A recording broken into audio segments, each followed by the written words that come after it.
एक बूढ़े गिद्ध ने बताया कि धन किसके घर चलकर आता है और बलवान होकर भी शत्रु के हाथ कौन से लोग मारे जाते हैं। दोस्तों, आज का प्रसंग बहुत ही ज्ञानवर्धक होने वाला है, इसलिए दोस्तों कहानी को पूरा सुनना।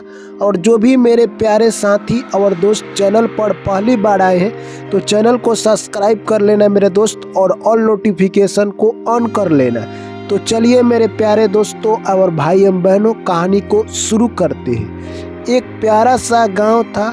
उस गांव में एक किसान रहा करता था। दोस्तों, किसान के 3 लड़के थे। वो लड़के काफ़ी मेहनती थे। दोस्तों, किसान भी काफ़ी मेहनती था। वो उतना मेहनत करने के बाद भी उनको 2 वक्त की रोटी नसीब नहीं होती। वो दिन भर मेहनत करते, फिर भी उनको शाम को भरपेट खाना नहीं मिलता। किसान यह सब स्थिति देखकर उसने निर्णय बनाया कि अब हम लोग इस गांव को छोड़कर दूसरे गांव में चलेंगे, क्या पता हमारा भाग्य खुल जाए। किसान निर्णय लेता है और अगले दिन सुबह होते ही वो दूसरे गांव के लिए प्रस्थान कर जाता है। दोस्तों, जाते जाते रास्ते में ही शाम हो जाती है। एक जंगल बहुत बड़ा आता है। उसी में किसान सोचता है कि आज हम लोग इसी जंगल में यहीं पर आज रात बिताएंगे और यहीं पर कुछ खाना बनाकर खाकर सो जाएंगे। दोस्तों, किसान अपने बड़े लड़के से कहता है कि तुम जाओ और कुछ लकड़ी लेकर आओ जिससे आग जलाने की व्यवस्था की जाएगी। और दूसरे लड़का से बोलता है कि तुम जाओ और पानी लेकर आओ जिससे कुछ बनाया जाएगा। और तीसरे लड़का से बोलता है कि तुम यहाँ पर जो भी सामान है उसे सही तरीके से सजा दो, क्योंकि अब खाने के लिए कुछ बनेगा। दोस्तों, यह सब बात एक पेड़ पर बैठा हुआ गिद्ध सुन रहा था। गिद्ध बोलता है, हे किसान, तुम क्या बनाओगे? तुम्हारे पास तो कुछ नहीं है और तुम ये जलावन के लिए लकड़ी क्यों मंगवा रहे हो? तुम क्या जलाओगे? इतने में किसान बोलता है कि मेरे पास बहुत कुछ है बनाने के लिए। गिद्ध जो कि सब कुछ देख लेता है कि किसान के पास तो कुछ है नहीं, ये ऐसे ही लकड़ी और पानी मंगवा रहा है। दोस्तों, उसके बाद गिद्ध बोलता है कि तुम खाने में आज क्या बनाओगे? किसान बोलता है कि खाने में तो आज बनाऊंगा, तुम्हें क्या पता। गिद्ध सोचने लगा मन ही मन कि ये गरीब आदमी, भूखा आदमी, प्यासा आदमी और दरिद्र आदमी हमारे बारे में कुछ नहीं सोचेगा, क्या पता ये मुझे ही मारकर खाए। इतने में किसान कहता है कि मैं तुम्हें ही मारकर खाऊंगा, यानी हम लोग तुमको आज पकाकर खाएंगे। यह बात सुनकर गिद्ध कहता है, हे किसान महाराज, आप मुझे मारकर खाएंगे तो क्या होगा? आप लोग 4 जने हैं, आप लोगों का पेट भी नहीं भरेगा और आप लोग मुझे मारकर खा जाएंगे। अगर आप लोग मुझे मारकर नहीं खाते हैं तो मैं आप लोगों को एक बहुत बड़ा खजाना बताऊंगा जिससे आप लोग पुनः राजा हो जाइएगा। यह बात सुनकर किसान कहता है, तब तो ठीक है, तुम वो खजाना बताओ कहाँ पर है। इतने में गिद्ध कहता है कि मैं तुम लोगों को खजाना उसी वक्त बताऊंगा जब आप लोग मुझसे वादा करिए कि आप लोग मुझे मारकर नहीं खाएंगे। इतने में किसान कहता है कि हम लोग तुम्हें मारकर नहीं खाएंगे। गिद्ध कहता है कि इसी पेड़ के नीचे बहुत सारे सोने चांदी गाड़े हुए हैं, तुम लोग कोड़कर यहीं पर देख लो। किसान अपने तीनों बेटा से बोलता है कि तुम लोग कोड़कर इस पेड़ के नीचे देख लो। कुछ देर के बाद उसमें देखते हैं कि सोना चांदी बहुत सारा गहना निकलता है, यानी कहे तो गिद्ध का कहा हुआ बात सच हो रहा था।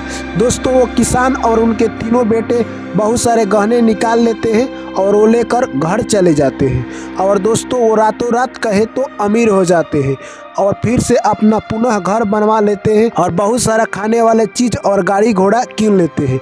यह देखकर उसका पड़ोसी जल रहा था। पड़ोसी ने सोचा कि कल तक इसके घर में 2 वक्त की रोटी नहीं थी, ये रातों रात अमीर कैसे हो गया। पड़ोसी ने अपनी पत्नी को उसके घर भेजा सारा राज जानने के लिए। दोस्तों, उसकी पत्नी काफ़ी चालाक थी। वो पड़ोसी के घर जाती है और उसकी पत्नी से सारा राज धीरे धीरे पूछ लेती है। वो सारा बात बता देती है और वो अपने घर आकर कह देती है। उसका पड़ोसी भी निश्चय किया कि हम लोग भी उसी जंगल में जाएंगे और उसी तरह हम लोग भी करेंगे। उसका भी दोस्तों 3 ही लड़का था वो पड़ोसी अगले दिन जंगल की तरफ निकल जाता है। वहाँ पर पहुँचते ही किसान अपने बड़े लड़का से बोलता है कि तुम जाओ इस जंगल में से लकड़ी लेकर आओ। किसान का बड़ा लड़का गुस्से में बोलता है, क्या लकड़ी से आग लगाओगे या उसी पर जलकर राख हो जाओगे? यह बात सुनते ही किसान को मन में दुख हो जाता है। फिर अपने दूसरे नंबर लड़के से कहता है कि तुम जाओ और इस जंगल से पानी लेकर आओ। इतने में दूसरा लड़का बोलता है, पानी को क्या करोगे, नहाओगे या पियोगे, कुछ तो बनाना है नहीं। इतने में फिर किसान तीसरे लड़का से बोलता है कि तुम जाओ और कुछ अनाज लेकर आओ। गुस्से में तीसरा लड़का कहता है, अनाज का क्या करोगे, बीज रोपोगे क्या, पानी और लकड़ी तो है नहीं तो उसका बनाओगे क्या। यानी कहे तो दोस्तों चारों आपस में ही लड़ रहे थे। ये सब बात गिद्ध ने सुन लिया। दोस्तों उसके बाद गिद्ध बोलता है कि तुम लोग यहाँ पर किस लिए आए हो, मुझे पता है। यह सब बात सुनकर वो इंसान कहने लगा कि मैं यहाँ पर कुछ बनाने के लिए नहीं आया हूँ, मैं तुम्हें ही मारकर बनाऊंगा। यह बात सुनकर गिद्ध कहने लगा कि तुम मुझे क्या बनाओगे, तुम्हारे लड़के तुम्हारे ही बात नहीं मान रहे हैं, पानी नहीं ला रहे हैं, लकड़ी नहीं ला रहे हैं, अनाज नहीं ला रहे हैं, तो तुम मुझे मारकर क्या बनाओगे। जो आपस में ही फूट पड़े हैं, जो आपस में ही बड़े और छोटे की बात नहीं मान रहे हैं। यह बात सुनकर वह व्यक्ति काफ़ी दुखी हो जाता है। उसके बाद गिद्ध बोलता है कि तुम लोग उसी व्यक्ति की तरह धन पाने के लिए आए हो। धन उसी को मिलता है जिसके घर में एकमत हो, छोटे व्यक्ति बड़े की बात मानते हो, जहाँ प्यार स्नेह हो, जहाँ फैमिली में सलाह किया जाता हो। जब कोई काम शुरू होता हो तो बड़े आदमी की छोटे आदमी बात मानते हो, वहाँ किसी को धन मिलता है, ना कि तुम लोगों को मिलेगा। यह बात सुनते ही वो व्यक्ति काफ़ी दुखी हो गया। उसके बाद गिद्ध कहता है कि मैं तुम्हें एक कहानी सुनाता हूँ, इस कहानी को तुम सुन लो, उसके बाद घर जाना। इतने में गिद्ध कहने लगा, एक गांव में एक लोहार रहा करता था जो कि बहुत सारा एक दिन टांगा बना रहा था। उसी गांव में एक गरीब आदमी रहता था। वह जाकर बोलता है कि हे लोहार भाई, आप इतने टांगा क्यों बना रहे हैं। इतने में वो लोहार कहता है कि जो बगीचे में सारे वृक्ष है उनको काटना है।